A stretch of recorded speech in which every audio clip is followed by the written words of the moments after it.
আওয়ামী লীগের যুগ্ম সাধারণ সম্পাদক মাহবুবুল আলম হানিফের বাড়ি সেনাবাহিনীর অভিযানে। দর্শক, আপনারা এই মুহূর্তে দেখতে পাচ্ছেন আওয়ামী লীগ নেতা মাহবুবুল আলম হানিফের পাশে কিন্তু সেনাবাহিনী অভিযান চালিয়ে বিপুল পরিমাণে অর্থ এবং স্বর্ণালঙ্কার উদ্ধার করেছে। মাসে 20,000 টাকা আয় করা হানিফ এমপি হবার পর যেন আলাদিনের চেরাগি পেয়ে যান। চুরি, দুর্নীতি আর চাঁদাবাজি করে হানিফ এখন কয়েক হাজার কোটি টাকার মালিক। আওয়ামী লীগ যখন ক্ষমতায় আসে তখন দলটির নেতা মাহবুবুল আলম হানিফের বার্ষিক আয় ছিল 2,40,000 টাকা। পেশা ছিল ব্যবসা। ওই সময়ে তার নিজস্ব বাড়ি বা ফ্ল্যাট বা কোনো কোম্পানির শেয়ার ছিল না, ব্যাংকে ছিল না উল্লেখ করার মতো কোনো টাকা। শুধু স্থাবর সম্পত্তি হিসেবে ছিল রাজধানীর নয়াপল্টনে 8 লাখ টাকার মূল্যের একটি অফিস স্পেস। পতিত আওয়ামী লীগের সাধারণ সম্পাদক ওবায়দুল কাদের কি বললেন তিনি, আর তার এই বার্তা কি পাল্টা রাজনীতির সূচনা?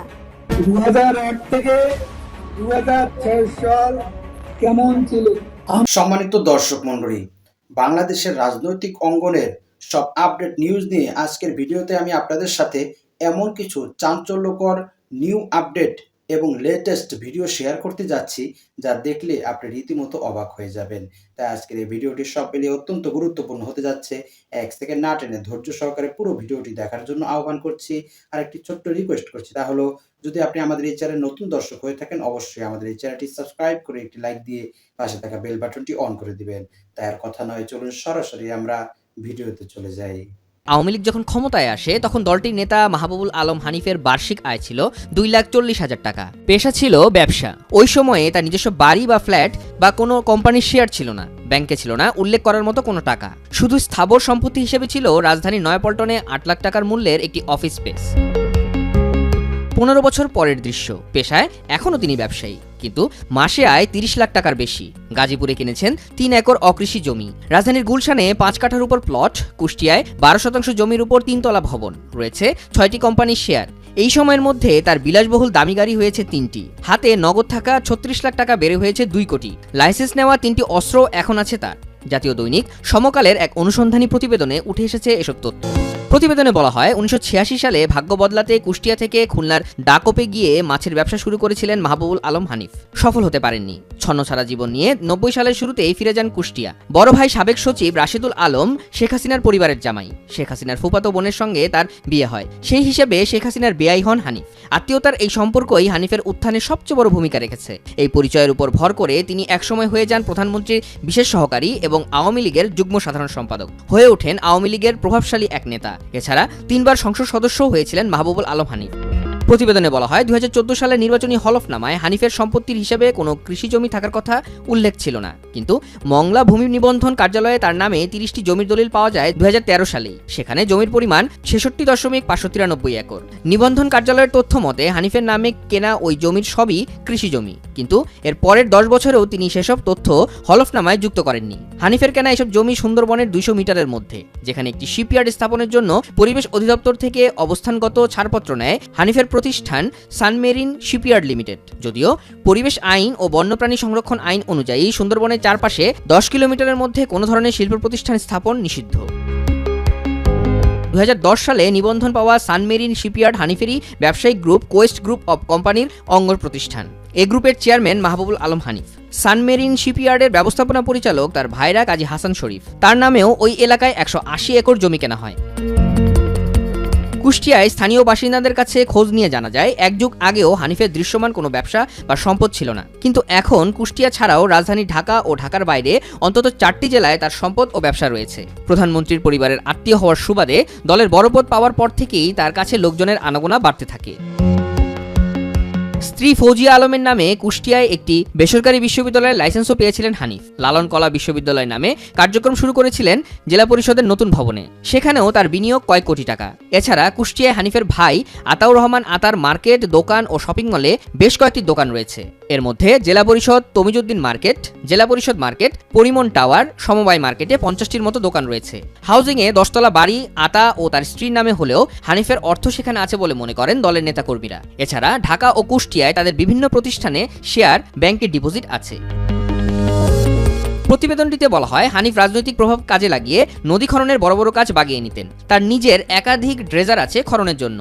সর্বশেষ গড়াই খননের একটি কাজ নেন তিনি। সরকারি খরচের তুলনায় কয়েক গুণ অর্থে তিনি কাজ করেন। এতে তার নিজের 3টি ড্রেজার কাজে লাগান। প্রতি ড্রেজারের দাম 30 কোটি টাকার বেশি বলে জানিয়েছেন সংশ্লিষ্টরা।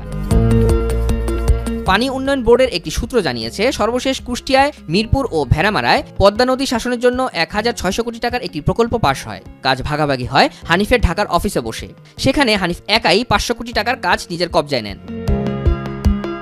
খুলনায় হানিফের মাছের ঘেরের সঙ্গে রয়েছে রিসোর্টও। এছাড়া জমি আছে পাবনার ঈশ্বরদী, কক্সবাজারের টেকনাফে। আলোচিত সাবেক সংসদ সদস্য আব্দুর রহমান বদির সঙ্গে হানিফের ব্যবসার তথ্য পাওয়া গেছে। সেখানেও সম্পদ করেছেন হানিফ। অভিযোগ পাওয়া গেছে বদির মাধ্যমে কুষ্টিয়ায় মাদকের চালান আসতো। মাদকের কারবার নিয়ন্ত্রণ করতেন হানিফের ভাই আতাউর রহমান আতা। এসব কারণে কুষ্টিয়ায় মাদক কারবারিদের বিরুদ্ধে ব্যবস্থা নিতে পারেননি তৎকালীন পুলিশ কর্মকর্তারা। হানিফের স্ত্রী, 2 ছেলে নিয়ে কানাডায় বেগমপাড়া হিসেবে পরিচিত নর্থ ইয়র্কের বে ভিউ ভিলেজ এলাকায় বসবাস করেন। তখনই তার কানাডা নাগরিকত্বের বিষয়টি সামনে আসে, যদিও হানিফ কখনোই তার দ্বৈত নাগরিকত্বের বিষয়টি স্বীকার করেননি। টরন্টোয় আওয়ামী লীগের প্রভাবশালী এ নেতার বেশ কয়েকটি বাড়ি আছে বলে গুঞ্জন থাকলেও তিনি বরাবরই সেটি উড়িয়ে দিয়েছেন। একটি সূত্র জানিয়েছে, কানাডায় মাহবুবুল আলম হানিফ তার ভাই ও বোনের নামে সম্পদ করেছেন। এর মধ্যে হানিফের টাকায় সে দেশে একটি গ্যাস স্টেশন করেছেন তার ভাই। এছাড়া বাড়ি আছে বোন ও ভাইয়ের নামে। বোনের স্বামীও হানিফের টাকায় নানা ব্যবসা করেন বলে জানা গেছে। 5 বছরেই সম্পদের পাহাড়।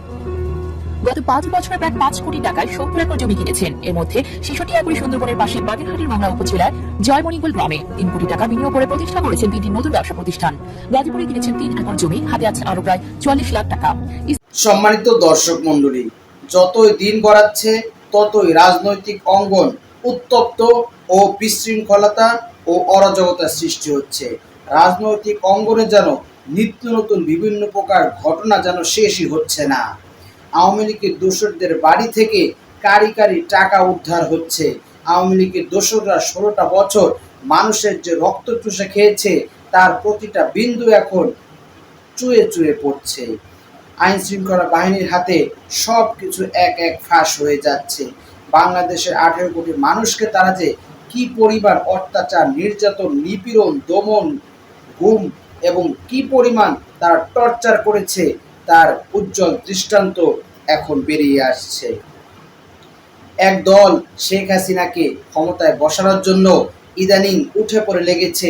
তারা বিভিন্ন প্রকার মিছিল, মিটিং, সমাবেশ এবং বিভিন্ন প্রকার অপতৎপরতা, গুজব, মিথ্যা ছড়িয়ে ডক্টর মোহাম্মদ ইউনূসকে কুলুষিত করার চেষ্টা করছে।